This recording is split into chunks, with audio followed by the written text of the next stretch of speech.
Hi everybody, this is my Module 1 Personal Introduction video and PowerPoint. My name is Michelle B. Garcia. Hello, that's me. This is me. I am Michelle, nice to meet you. Alright, here's some demographics, aka about me. I am a third year ASD autism cluster teacher in a public school setting. I teach in South Florida. This year I have grades 2, 3, and 5. I do have them all at the same time. An ASD cluster is a self-contained setting. So yeah, I teach 3 different grades at the same time, all subjects. It's really fun.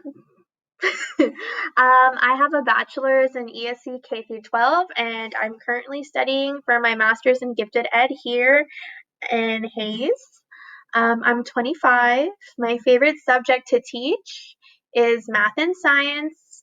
My hobbies are definitely traveling, so the summers off are definitely a huge, they were a huge deciding factor when I decided to become a teacher because that time off is very much needed for my soul to travel.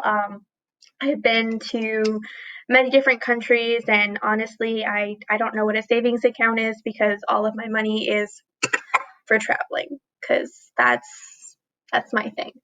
Fun fact: I've never been to Kansas, um, which is weird because why would I be attending Fort Hays State? And that's because it was affordable and it had the gifted education program, which a lot of the schools, clearly none of the schools near me had. Otherwise, I wouldn't be here. But you guys had a really cool gifted education master's program, which I hadn't ever seen, especially here in the schools in Florida. That's not a thing. And that's something I'm really interested in. So that is a little bit about me. Okay, so the biggest challenge I have had while teaching through a pandemic has been the multitude of changes that have been made in the past year in regard to teaching protocols that have made keeping up with what is expected of me very difficult. Okay, so here in South Florida, and I'm sure lots of other places, everyone has been, changing last minute what teaching look like, what teaching looks like, what platforms we're using. Um, we have students in the building, we have students that are not in the building. I'm currently teaching 11 students, 5 of which are in school, and the rest are at home. And it's kind of difficult because it's just sometimes I feel like I'm not reaching all of the students as well as I could if they were in school. And then there's the health concern, of course. We're in Florida. I know you guys in Kansas know about us in Florida, okay? Florida is not, we're not the greatest right now with this pandemic. And being around kids with lots of germs is kind of concerning.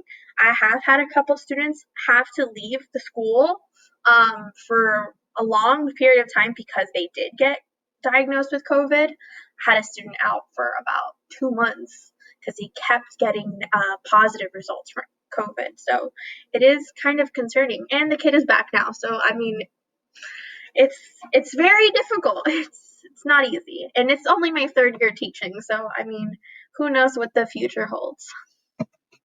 Okay, changes in my job because of COVID.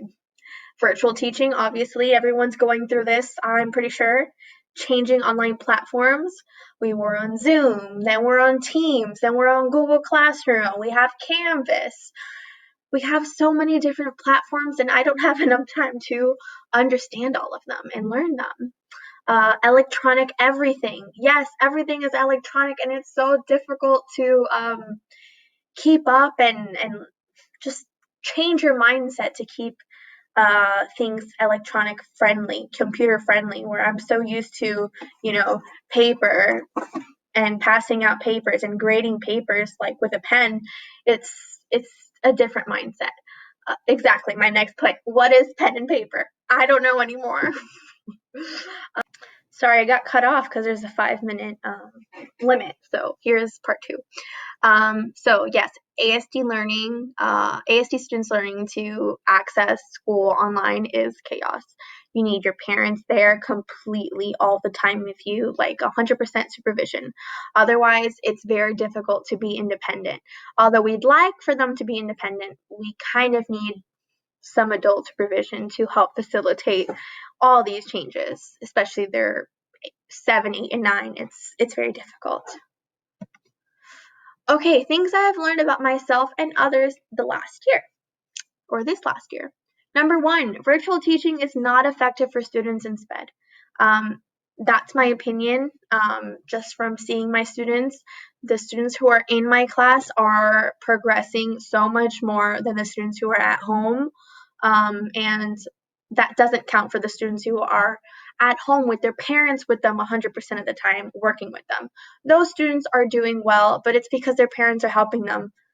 And when I say help them, I mean they're really helping them, like, way too much.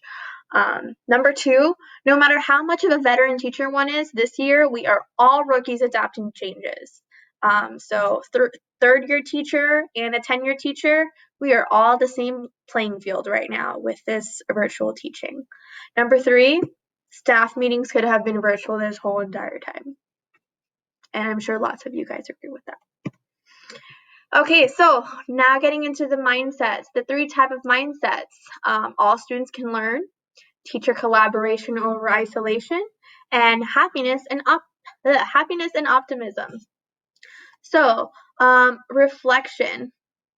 I agree with the research provided in the readings. The mindset I most identify with is teacher collaboration, because I don't know where I would be without the help of my colleagues. Additionally, having the belief that all students can learn is a must in order to be an effective teacher and never give up on a child. All right, so here are the 5 dispositions: confidence, learner, risk taker, indecisive, sense of humor, and empathetically assertive. Here's my reflection on the dispositions. I agree with the 5 different dispositions. However, I also believe that there are more than just 5. Additionally, I believe that the people can also have a combination of more than one disposition, or even develop different dispositions throughout their career. For example, as a beginning teacher and being young, I would label myself as a learner and as having a sense of humor. You have to these days, especially in a SPED classroom, especially in an ASD self-contained classroom. You have to laugh sometimes, because otherwise you will go insane, even though I'm just this close to actually being insane. Guys, teaching makes you crazy. Okay, so here are the practices: focus and prioritizing, emotional intelligence, and examining feedback and data. Reflection on practices. I agree with the practices presented. I also believe that it's important to have a healthy, balanced combination of each type of practice in order to be an effective educator. Currently, my school does an excellent job in promoting and demonstrating each of the practices. Although I am still a new teacher, I am doing the best to implement these practices more and more. And here are the 8 principles of ethical leadership in education. So we have personal courage, we have public interest ahead of self-control, discipline and integrity, task and employee centeredness, recognizing talent, requiring high ethics from everyone, sensitivity and understanding, and inclusiveness. When it comes to the 8 principles of ethical leadership, I am still learning and growing in my career, and I am developing every day. Time will only strengthen these ethical principles, and they will come secondhand to any successful educator. I am lucky to work in an environment where I can confidently say that the administrative leaders who I look up to are excellent role models of these principles. How does all of this support the educational success and well-being of each student and adult? Well, in mastering these practices and principles mentioned previously, mindsets, dispositions, ethical principles, and practices, educators will grow into powerful leaders and pave the way for their success of the students and their own as well. Okay, standard correlation. This assignment asks students to demonstrate communication skills and reflect on different educational norms that contribute to being a successful leader in education. For relevant, I put that this assignment allowed me to reflect and improve my understanding about mindsets, dispositions, practices, and ethical principles. And for my reflection, I wrote that this assignment will be a contributing factor to my growth in my career as an educational leader, as it has taught me the necessary tools and practices and able to become successful.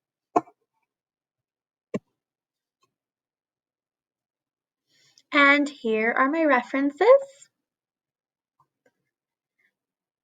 And that's it, guys. I hope you enjoyed my presentation. I hope it wasn't too crazy for you.